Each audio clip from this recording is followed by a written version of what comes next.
Assalamualaikum warahmatullahi wabarakatuh. Alhamdulillahirabbil alamin. Terima kasih Bapak Ibu yang hadir di kuliah kedua materi Ranger ya. Karena kita tahu bahwa Rangers ini dibuat sebagai sebuah forum galang dana untuk mengatasi dampak ekonomi karena COVID-19. Dan kita melakukan galang dana dengan menyebarkan ilmu. Dan ilmu yang kita mau sebarkan adalah pola pikir Abdurrahman bin Auf dengan menggunakan pendekatan neuroscience atau NLP. Bersama saya, Coach Ari Al-Fatih, atau sebut dengan Kol ya. Sebelah kiri itu tentang profesi serta apa yang sudah secara personal saya lakukan dengan memberikan pelatihan ke banyak perusahaan maupun pabrik maupun perusahaan itu sesuai dengan kapasitas saya di bidang bisnis, pengembangan diri dan kreativitas. Dan Bapak Ibu, hari ini sebenarnya kita sudah masuk ke kuliah kedua. Kuliah pertama ada kuliah modeling, pola pikir apa, dan kuliah kedua kita bicara inner game atau permainan di dalam pikiran. Karena kita paham bahwa Abdurrahman bin Auf kaya itu adalah output dari sebuah pola pikir. Dan kita paham bahwa ada inner game, ada permainan di dalam yang membuat perubahan pada permainan di luar. Dan untuk itulah hari ini kita masuk ke materi kedua. Tentang think like apa? Atau berpikir seperti Abdurrahman bin Auf. Oke, seperti biasa kembali kami informasikan bahwa kegiatan estafet ilmu ini adalah kegiatan yang dalam rangka galang dana. Kami ingin mengubah sekretariat kami yang saat ini ada di Jatiwaringin seperti yang ada di gambar, di mana nanti itu jadi dapur umum Doafa, Komnas Center itu Koordinasi Alfa Omninas, yang menjadi pusat inkubasi bisnis usaha tunanetra, nanti juga menjadi lembaga training center di situ.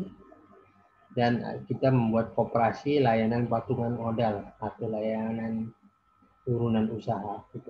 Yang sekarang dikembangkan oleh banyak, tapi kita mau kembangkan fokus ke level UKM atau UMKM-nya.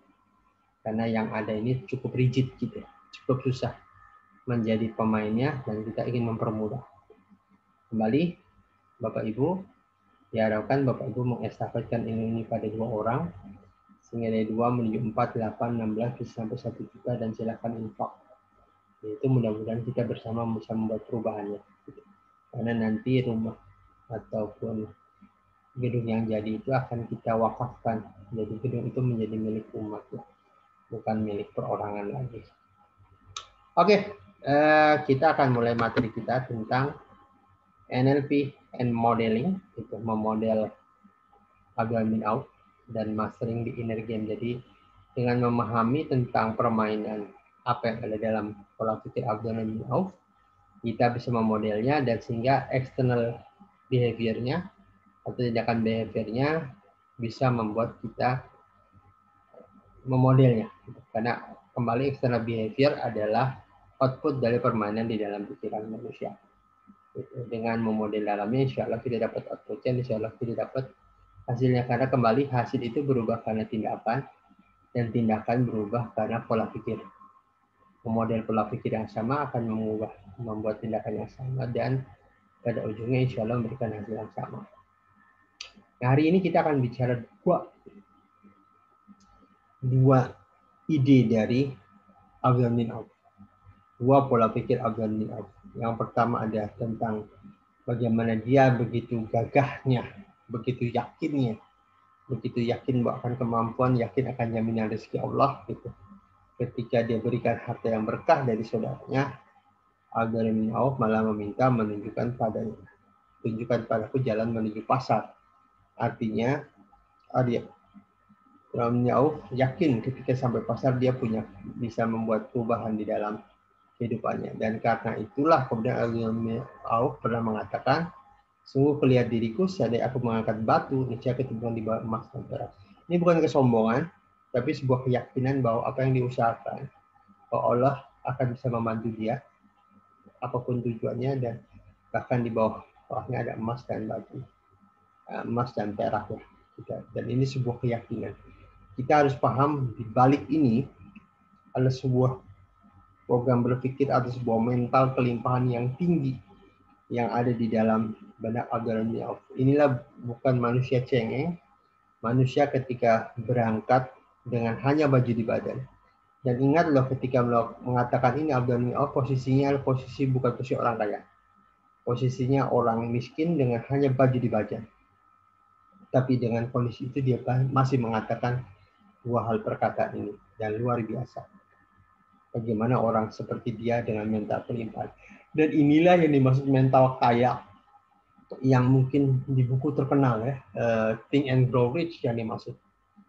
If you can master the way you think, kalau kita bisa menguasai cara kita berpikir, maka kita bisa mengarahkan untuk mengejar apapun yang kita inginkan. Dan ini dimiliki oleh Abdurrahman Auf.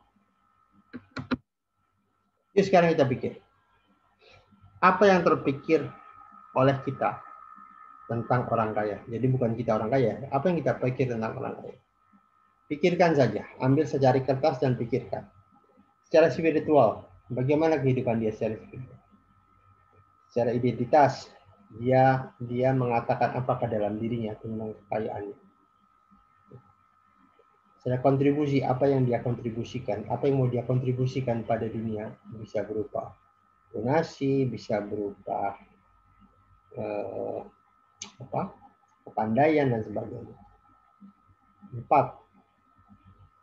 Harta apa aja yang dia miliki. Pikirkan saja harta apa yang dia miliki. 5, gaya hidup seperti apa yang dia miliki. 6, keyakinan apa yang dia miliki. 7, kebiasaan apa sehari yang sering dia lakukan. 8, mental keberanian. Sejauh mana dia berani berinvestasi, berani menggunakan kekayaannya untuk mengembangkannya. Sejauh mana keberanian dia. Dan banyak kasus ada orang kaya ketika makin kaya makin takut. Karena makin takut kehilangan uangnya. 9, bagaimana pergaulannya dia. Apa saja yang dia bicarakan. 10, hubungan antar manusia. Bagaimana dia berhubungan dengan keluarga, dengan relasi, dan bagaimana kira-kira seperti apa. Tugas Bapak Ibu hari ini adalah bayangkan saja kira-kira manusia seperti apa orang kaya itu. Ingat, hasil berpikir kita tentang semua hal, 10 hal ini, itu akan menentukan apa kita ingin jadi orang kaya apa enggak. Karena banyak film tentang orang kaya yang menceritakan orang kaya itu jahat, orang kaya itu tidak perhatian, egois, dan sebagainya. Tapi di sisi lain ada film yang juga mengatakan sebaliknya. Justru dengan Anda berpikir, dengan kita berpikir, kita jadi tahu kita sebenarnya kontra apa enggak. Kita tentu tidak mau orang yang ketika kaya secara spiritual kita menjadi orang yang lemah, boro-boro tahajud gitu 5 waktu saja tidak dikerjakan misalnya seperti itu. Apa yang kita pikirkan selama ini? Jangan-jangan apa yang kita pikirkan justru membatasi bahwa kita menjadi orang kaya. Karena begitu banyak isu yang hadir tentang orang kaya. Kita sering sekali mendengar orang kaya yang tidak sholat misalnya. Orang kaya yang kontribusinya sedikit bagi kehidupan. Orang kaya yang egois. Kita sering sekali tersajikan dengan materi itu. Dan bisa jadi jangan-jangan pemikiran kita tentang orang kaya menghalangi kita menjadi kaya. Tentu kita tidak mau menjadi orang egois kan? Atau menjadi orang yang mungkin sholat aja enggak gitu. Kita nggak mau. Dan sering sekali gara-gara ini kita sebenarnya ada kontra mental di dalam diri kita. Mental kita berkontra setiap hari ketika ingin mengejar kekayaan. Karena yang dibayangkan adalah seperti itu. Sekarang pikirkan saja jujur pada diri sendiri. Kemudian buat checklist dari apa yang Bapak Ibu tulis. Jangan-jangan dari hasil checklist ini ada yang kontra terhadap keinginan kita menjadi kaya.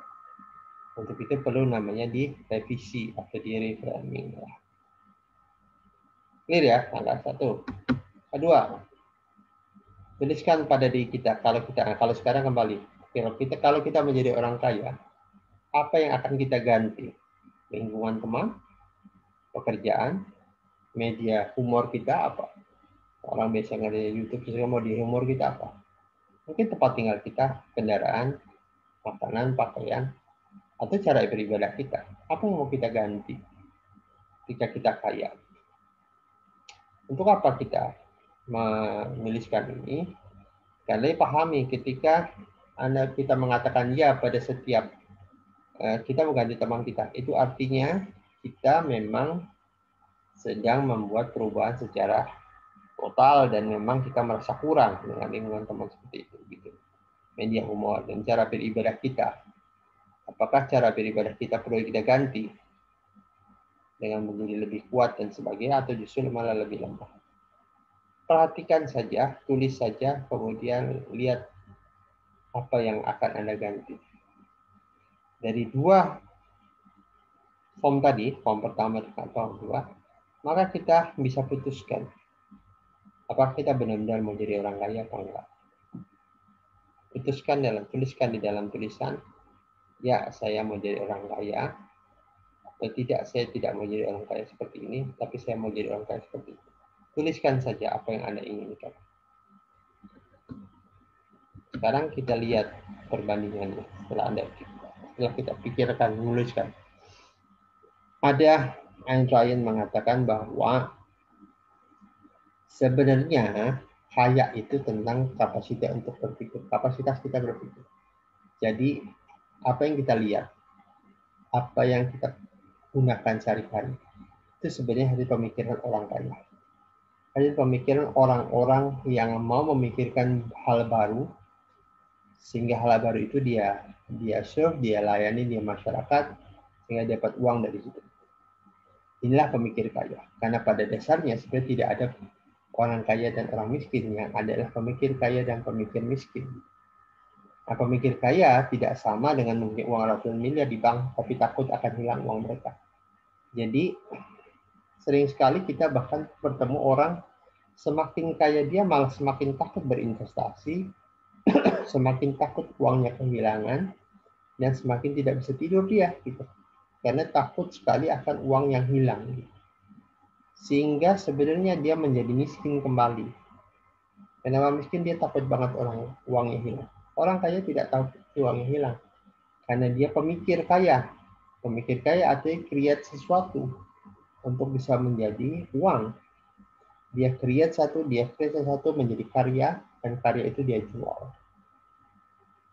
Artinya, pemikir kaya itu pemikir yang fokus pada apa yang bisa dia capai. Dan membebaskan diri dari ketakutan atau kemiskinan serta melakukan manajemen uang dengan kecerdasan finansial yang tinggi. Dan di bawah itu ada Maria Carey yang walaupun dia punya kekayaan hampir 200 miliar US dollar, tapi tiap hari dirinya menghadapi ketakutan akan keamanan keuangan. Dia takut uangnya akan hilang, dia takut uangnya akan salah penggunaan dan sebagainya. Disusul oleh Martha Stewart yang punya posisi sama, seorang bintang Hollywood yang punya posisi bahwa dia takut kehilangan uang, dia takut tiap hari dia membaca koran tentang inflasi, sehingga tiap hari ketakutan. Dan dua tokoh berikutnya justru ada orang yang merasa titik ekstrim ya, satu ketakutan ini merasa bahwa uang itu berlebih bagi dia, sehingga tidak perlu dicari, tugas dia hanya menikmati saja. Dan itu ada Cyndi Lauper, itu ada Mike Tyson. Keduanya pernah merasakan bangkrut karena merasa bahwa uang itu yang dia lakukan berlebih, sehingga atau didrive dua hal, uang itu berlebih atau uang itu justru karena tidak akan dapat lagi, maka manfaatkanlah, foya-foyalah uang itu agar dia bisa menikmati apapun yang ada di dunia ini. Dan akhirnya mereka itu sempat bangkrut ya, mengajukan bangkrut, bahkan dicap bangkrut oleh berbagai. Terakhir kita bicara Rockefeller, seorang yang kaya tapi sebenarnya miskin, sehingga pada suatu saat ketika Rockefeller sudah tua, keluarganya ingin urunan membelikan kursi roda yang bisa buang itu di tamannya dia segala dan kegiatan lainnya. Rockefeller malah mengatakan, Anda nggak keberatan, boleh nggak saya dapat uangnya aja. Orang sekaya dia masih memikirkan itu. Karena dia takut akan kehilangan uangnya. Pertanyaannya adalah, apakah mereka orang kaya? Apakah mereka pemikir kaya? Jawabannya enggak. Karena semakin kaya mereka, seperti semakin miskin mereka. Justru yang harus kita pahami, harus semakin kaya kita, semakin generous kita, semakin dermawan kita, dan semakin bertambah uang kita. Itulah kebiasaan bahwa 700 ekor unta dengan berbagai macam dagangan, dengar bahwa dia akan masuk surga dengan merangkak, maka dia hibahkan semua uangnya. Gitu. Karena apa? Karena surga lebih tinggi dari semua uang itu, dan besoknya dan dapat hal lagi yang sama. Gitu. Dan kembali dia sumbangkan lagi. Gitu. Dan inilah pemikir orang kaya. Tidak takut miskin. Karena rahasianya sebenarnya setelah dikatakan oleh Sayyidina Ali bin Abi Thalib ya, ketika Abdurrahman bin Auf meninggal, Ali bin Abi Thalib mengatakan 2 rahasia kekayaan Abdurrahman bin Auf. 1, disayang Allah. Yang kedua, tahu tipuan dunia. Jadi dia tahu kalau dia melayani dunia, maka kekayaan dia lama-lama akan tergerus dengan ketakutan. Tapi ketika dia melayani Allah, gitu, Allah memberikan jauh lebih banyak baginya. Makanya Abdurrahman bin Auf itu orang yang gemar sedekah. Jadi sebenarnya cara berpikirnya berbeda. Secara inner game-nya adalah Abdurrahman bin Auf ingin dapat duit banyak bukan untuk dirinya, tapi untuk bisa bersedekah lebih banyak. Dan itu yang dia lakukan. Dan ini yang membedakan Abdurrahman bin Auf dengan orang-orang kaya yang ada. Orang kaya di drive kekayaan tadi untuk meningkatkan gaya hidup dan sebagainya, sementara Abdurrahman bin Auf kaya untuk bisa bersedekah membantu orang lain. 2 hal yang kelihatan sama secara eksternal, tapi sebenarnya huge difference. Sangat berbeda. Bapak Ibu mungkin sama dengan saya mencari-cari bagaimana Abdurrahman bin Auf bisa kaya. Saya cari strateginya, saya cari pola pikirnya dan sebagainya, saya nggak ketemu. Karena dibandingkan dengan metode bisnis yang sudah berjalan selama ini, sebenarnya tidak ada yang baru dari cara Abdurrahman bin Auf. Yang membedakan adalah pola pikir inner game yang bermain di dalam pikirannya. Itu yang membuat dia terus melangkah dan mencari ide sehingga ketemu saja jalannya. Bayangkan orang yang from zero 3 bulan sudah menjadi orang kaya, 1 tahun menjadi orang kaya di Makkah dan Madinah. Apa yang membedakan? Membedakan adalah keyakinan bahwa setiap dia melangkah, Allah ada di situ dan dia membuat perbaikan karena yakin Allah di situ. Dia melangkah dengan penuh fokus, apapun dia kerjakan, dapat hasilnya, dia sumbangkan, sedekahkan untuk supaya membuat Allah senang. Itu yang membedakan orang seperti Abdurrahman bin Auf dengan orang kaya. Dan kalau kita memikirkan tentang buku Think and Grow Rich yang di tahun 1937 diluncurkan dan sampai hari ini sudah dicetak berulang berkali-kali, maka sebenarnya di situ ditulis tentang kekayaan sebenarnya. Jadi kembali dalam buku Think and Grow Rich, Andrew Carnegie waktu itu merasa dia telah menemukan rahasia kekayaan.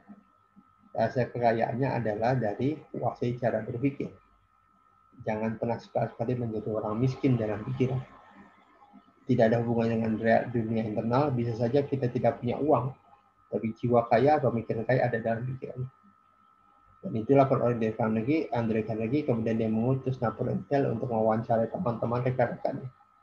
Dan buku itu sampai hari ini masih menjadi legend. Baik, sekarang kita akan masuk pada latihan kita. Dan hari ini, sesi ini adalah harapannya begitu Bapak Ibu selesai sesi ini, berpikirlah kaya tiap hari. Apa ciri khas orang kaya? Dalam berpikirnya tidak pernah mengatakan tidak bisa, tidak mungkin, kita nggak punya uang dan sebagainya. Katakan ke dalam diri Anda bahwa kita belum punya uang, kita sedang proses mendapatkan uang. Jadi jangan pernah katakan tidak, katakan nanti lagi cari uangnya, tunggu uangnya datang. insya Allah kita akan berikan. Itulah cara berpikir orang kaya. Berpikirlah dengan peluang, berpikirlah dengan potensi. Oke, sekarang berpikirlah kaya sekarang. A. Pikirkan 4 kegiatan yang bisa membuat Anda kaya dan lakukan sekarang. Jadi misalnya kekayaan itu berkumpul dengan istri dan anak. Ada banyak orang tidak bisa melakukan itu. Panggil istri dan panggil anak, ajak bercanda, ajak diskusi, segala. Itulah kekayaan Anda.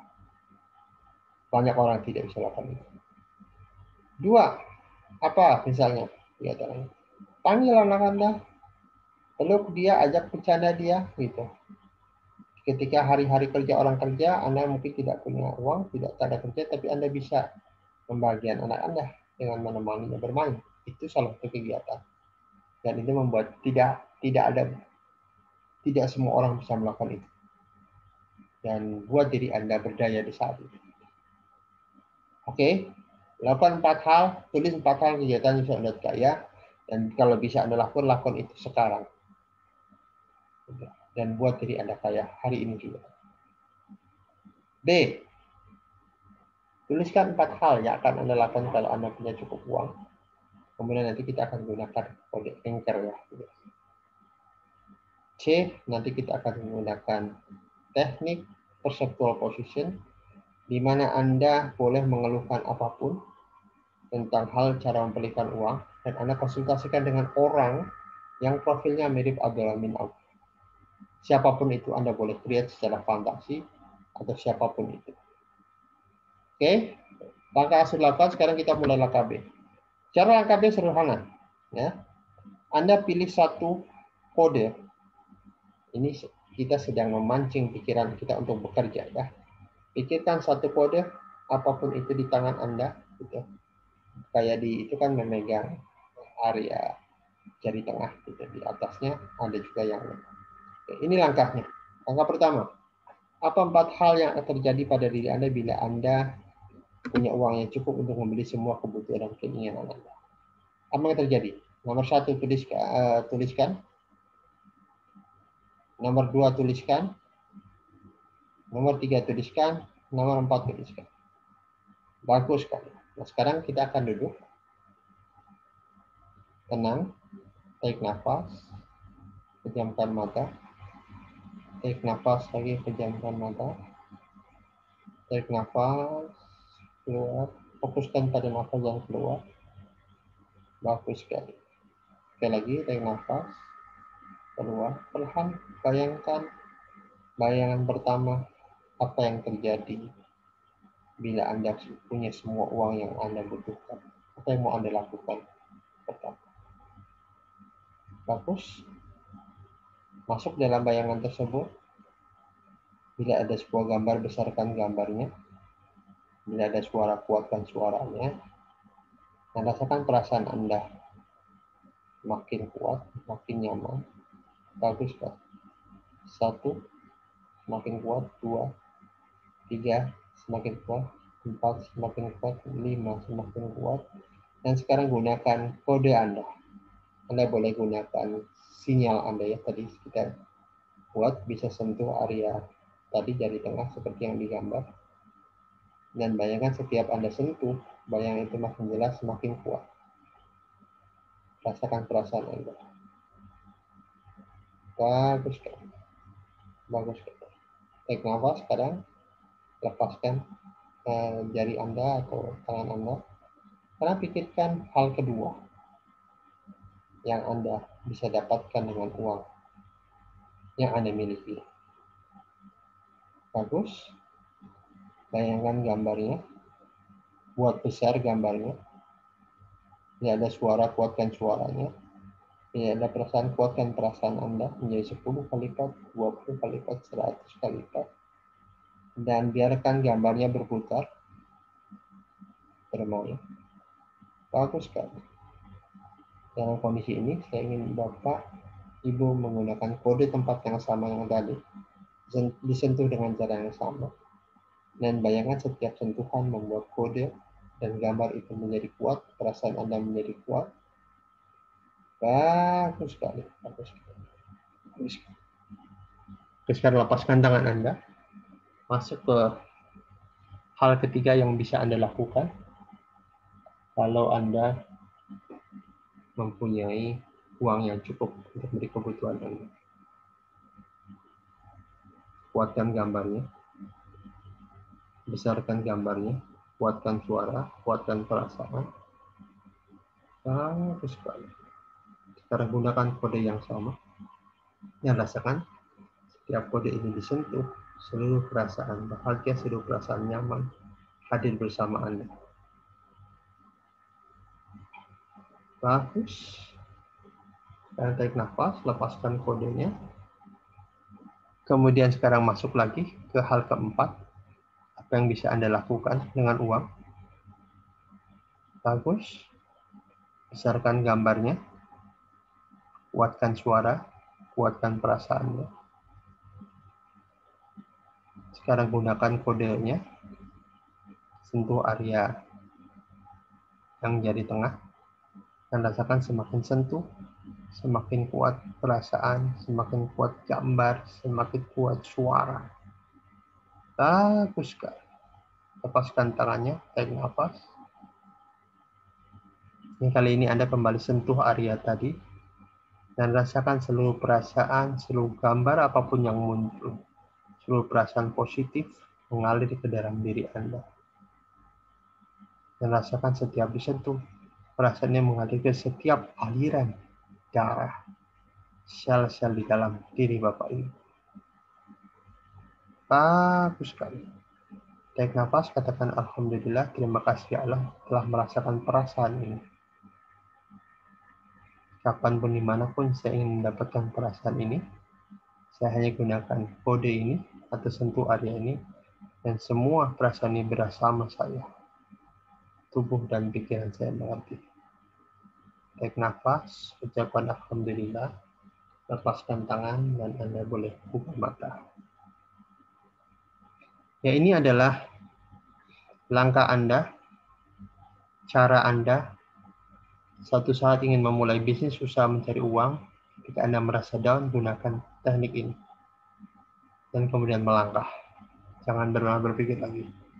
Ketika Anda punya ide bisnis, kumpulkan cara, selesai, gunakan Anchor, kemudian melangkah kerjakan. Biarkan Allah yang ngatur itu.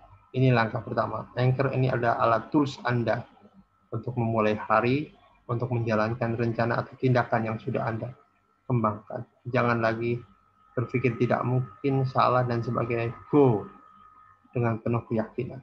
Sebagaimana Al-Min Auf mengatakan, tunjukkan aku pasar dan dia berjalan. Apakah sudah tahu caranya? Di pasar belum tahu. Tapi yang jelas ketika datang, dia penuh dengan mental yang tepat. Dia datang dengan penuh mental kelimpahan dan yakin akan jaminan Allah akan rezeki. Dari situ, kemudian dia berpikir, kemudian action. Itu yang kuncinya. Satu ya, itu latihan pertama. Latihan kedua, kita akan buat permainan. Permainan dalam internal dan boleh juga berdiri dan melakukan. Pikirkan orang yang punya profil seperti Abdul Auf, gaya berpikirnya seperti Abdul Auf. Siapapun itu, gambarkan profilnya. Dan posisikan dia tepat berada di depan Bapak dan Ibu. Bapak Ibu boleh panggil siapapun namanya, gitu. Dan pikirkan apa saja hal di dalam diri Bapak Ibu yang merasa sulit mencari uang. Oke, saya dapat, kemudian tanyakan ke B. B itu adalah orang kedua. Ya. Tanyakan ke B, boleh berdiri, boleh duduk. Seluruh keluhan Anda dan dengarkan nasihat B. Kita lakukan sekarang. Oke, tanyakan B. Dan biasanya digunakan kursi boleh. Kursi depan. Ini kursi imajiner ya. Kemudian setelah selesai, dengarkan jawaban B. Apa itu? Bagus sekali. Bagus sekali. Kalau ada pertanyaan lagi, tanyakan lagi. Dan dengar jawaban B. Bagus sekali. Di situ ada orang netral. Orang netral adalah orang yang tidak memihak siapapun. Orang netral ini adalah orang yang nanti akan mengatakan apa yang terjadi dan apa respon dari kita. Jadi pilihlah satu profil dalam hidup kita. Siapapun dia, kalau dia menyaksikan dialog itu, dia akan bersikap netral dan memberikan apapun yang terjadi. Oke, clear? Posisi Anda tadi dari A kemudian menjadi B. Jadi tadi kalau waktu A dialog, kemudian Anda berpindah menjadi B, B memberi nasihat pada A. Dan walaupun perbandingannya semua itu diri kita ya, tapi A, ketika A mengatakan sesuatu, posisi jadi A, ketika dia ingin menasihati A, menjadi B, A berputar menjadi B dan menasihati A. Nah sekarang, semua sudah selesai, sekarang berpindah ke kelompok C, atau orang C. Orang C adalah orang netral, siapapun dari diri Anda yang dalam hidup Anda yang kalau ada ngeliat itu semuanya netral. Netral itu tidak memihak A dan B. Gitu. Oke, sekarang Anda menjadi orang C. Dan perhatikan dalam imajinasi Anda, ada A dan B sedang dialog. Kemudian C menceritakan apa saja yang terjadi. Tanpa ada persepsi apapun.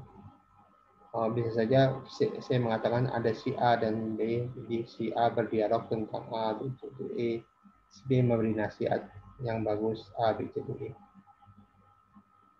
Oke, ini adalah orang C. Selesai, itu tarik nafas, dan dia akan mundur C menjadi orang D. Orang D adalah orang bijak. Siapapun dalam hidup Anda, yang kalau dia terima memberikan nasihat, dia akan sangat bijak pada diri Anda. Jadi D kembali membantu memberikan nasihat terhadap nasihat yang diberikan oleh B pada A.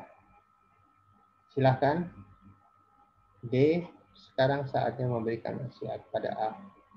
Berikan nasihat.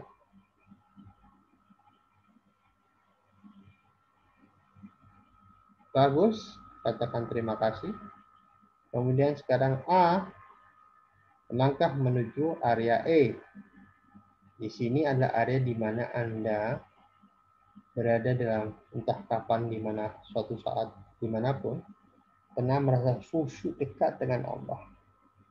Kembali ke pengalaman tersebut, duduk tenang, dengarkan, dan dengarkan nasihat Allah terhadap apa yang Anda keluhkan atau tanyakan. Dengarkan saja bagaimana Allah berbisik pada Anda.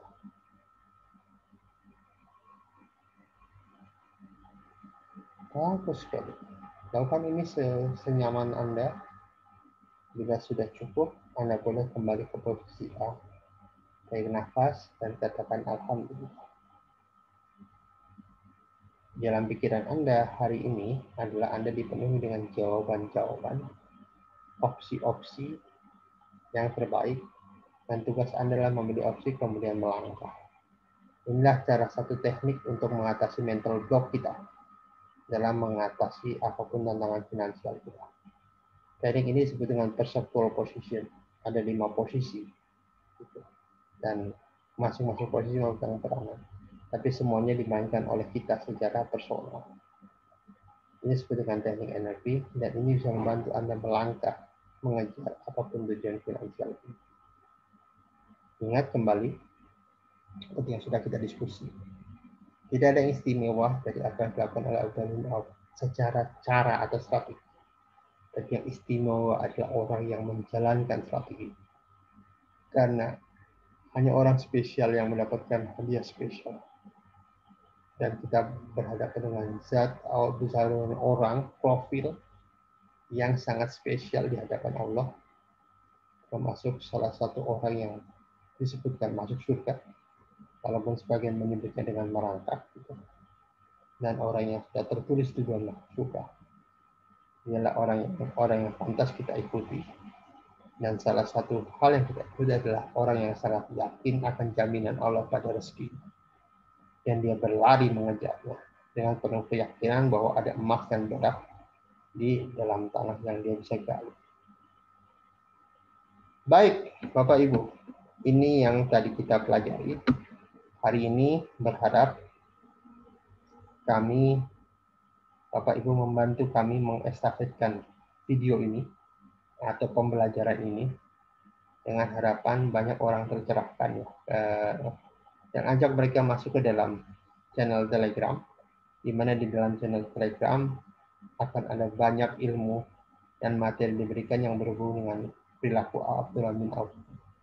Jadi kalau Bapak estafetkan hari ini, misalnya ada 8 orang hari ini mendengarkan, estafetkan kedua orang menjadi 16 orang, 30B, dan sampai ke 260, dua orang setelah 15 kali viral. Dan mereka yang viral nanti hanya memberikan infak, boleh minimal 10.000. Tadi nama infaknya sudah dikirimkan ya. Silakan kirimkan infak ke sini. Gitu. Dan kita akan terus belajar. Kurang lebih ada 15 modul materi, dan diharapkan dari modul ini diestafetkan dari A, B, dan terus menerus, sehingga bukan saja kami terbantu dari sisi galang dana, tapi juga membantu banyak orang agar membuat perubahan seperti Abdurrahman bin Auf. Silahkan gabung di channel kita, silahkan diskusi di WA Group kita. Kalau tidak ada WA Group, kami akan buatkan channel untuk diskusi buat para peserta.